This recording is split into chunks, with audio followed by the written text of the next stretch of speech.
Welcome back sa ating channel mga kaibigan. At kung bago ka pa lang sa channel na to, please do like, subscribe and press that notification bell para makatulong ka mag-grow ang ating channel mga kaibigan. Ito na dalawang araw na ito mga kaibigan na in-expose ni Balachong TV last 2 days.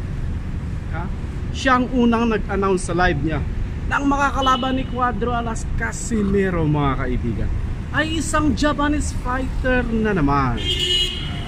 Siyempre wala sa ranking. Nasa ranking pero medyo pangkulilat, diba? Sa WBA at saka sa IBF parang magkaparehas lang sila ni Cuadro Alas ng ranking mga kaibigan. And take note, may isang talo, diba? Parang Sashimoto, hindi ko malaman kung ano pangalan nun, yung exact na pangalan, pero Japanese fighter. Mayroong 18 wins, 1 loss at saka 12 knockout mga kaibigan. 5'11" ang height. Nagre-range sa ganyan kataas ang kanyang mga kalaban. So pag medyo ang preparation ni Cuadro Alas dito is I'm sorry guys, I did not train 100%. Malamang may paglalagyan siya dito. So ito na, Cuadro Alas.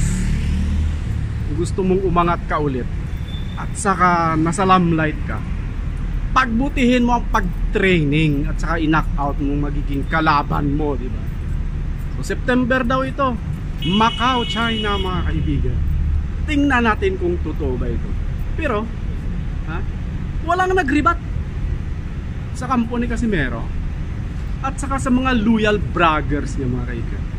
Walang nagribat, walang nagpasinungaling sa in-expose ni Balachong TV.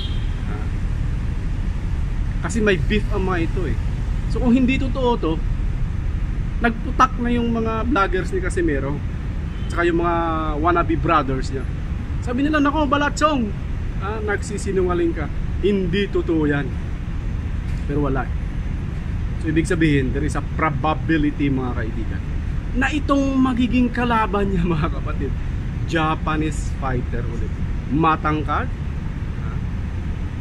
marunong din mag-knockout ng kalaban, at saka isang tago mga kaibigan. So panoorin natin at abangan natin mga guys. Abangan natin kung matuloy ang laban ito. So yan na, masaya na kayo mga fans, mga nag-abang-abang. May laban na ang idol ng lahat. Yun lang. See you on our next vlog. Bye bye.